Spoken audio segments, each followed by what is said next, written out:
आज विश्व पर्यावरण दिवस के अवसर पर पूरे राजस्थान में वंदे गंगा जल संरक्षण अभियान का शुभारंभ हुआ है। माननीय मुख्यमंत्री जी के निर्देशानुसार ये पूरे प्रदेश में अभियान शुरू आज से हुआ है। बाड़मेर में भी इसका शुभारंभ आज जिला स्तर पे हुआ। निश्चित रूप से हमारा जो प्रदेश है राजस्थान, वो पानी के क्षेत्र में हमेशा पीड़ित रहा है। यहाँ बरसात हमेशा दूसरे प्रदेशों की तुलना में हमेशा कम होती है, सूखा ज़्यादा पड़ता है।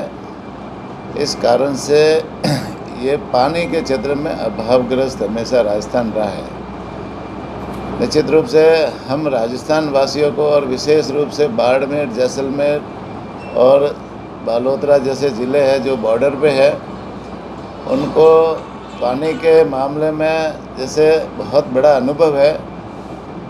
पहले यहाँ जब पानी की सुविधा सरकार की तरफ से नहीं हुई थी, उस समय यहाँ ऊँटों से पानी ढोकर के ला करके पीते थे, घोड़ों से ला करके पानी परिवहन करके पीते थे, या बैलगाड़ियों से, ऊँट गाड़ियों से परिवहन करके ला कर पीना पड़ता था।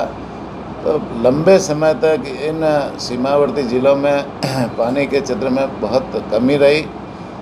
अभी जो पिछले कालखंड में यहाँ नहरें भी आई और जल जीवन परियोजना के मार्फत पानी भी जैसे घर घर नल पहुँचाने की योजना भी चल रही है। तो धीरे धीरे करके इस अभावग्रस्त जिलों में भी पानी पहुँच रहा है। लेकिन फिर भी जो राजस्थान में जो बरसात होती है वो कम होती है। तो हम लोगों को जो पानी बरसात से मिलता है, उन पानी का हम सदुपयोग कैसे करें, उनका हम संरक्षण कैसे करें, इस दिशा में जैसे ये जो अभियान माननीय मुख्यमंत्री जी के नेतृत्व में अभी चलाया जा रहा है, मेन मकसद यही है कि भाई जो पानी है, घर का पानी घर में हम संजो कर कैसे करें रखें। घर का पानी, छत बरसात का जो पानी आता है वो घरों में टाँके बना करके वो पानी हम कैसे इकट्ठा करें, जिससे आने वाले समय में उसका उपयोग घर वाला ले सके। गांव का पानी गांव में कैसे हम संरक्षण करें, शायद तालाब बना करके करें या अन्य छोटे छोटे एनीकट बना करके करें, जिससे वो पानी लंबे समय तक गांव के उपयोग में आ सके। खेत का पानी खेत में हम संरक्षण कैसे करें, तो खेत में भी मेड़बंदी करके या बड़े टाँके बना करके जो बरसात का पानी आता है वो हम संरक्षण करें।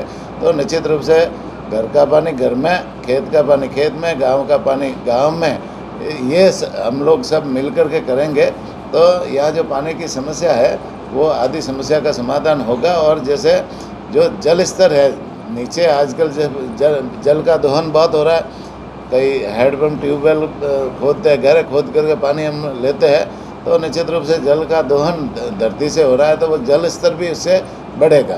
तो इस संबंध में जैसे अभियान चलाया जा रहा है, सरकार के सारे विभाग इसमें लगे हुए हैं। और जो पुरानी जो बावड़ियाँ है, पुराने जो जल स्रोत है, उनको भी ठीक करेंगे। वहीं पर जैसे अभी बरसात से पहले कई जैसे नदी का बहाव रुका हुआ है या कोई ऐसी है नालियाँ टूटी हुई है, उसको भी ठीक करके पानी सही जगह पर इकट्ठा हो सके और सही स्रोतों में वो पानी जा सके, जिससे आने वाले समय में उसका लाभ है जनता को पूरा मिले। इस दिशा में ये जल अभियान है, उसकी शुरुआत जो आज की है।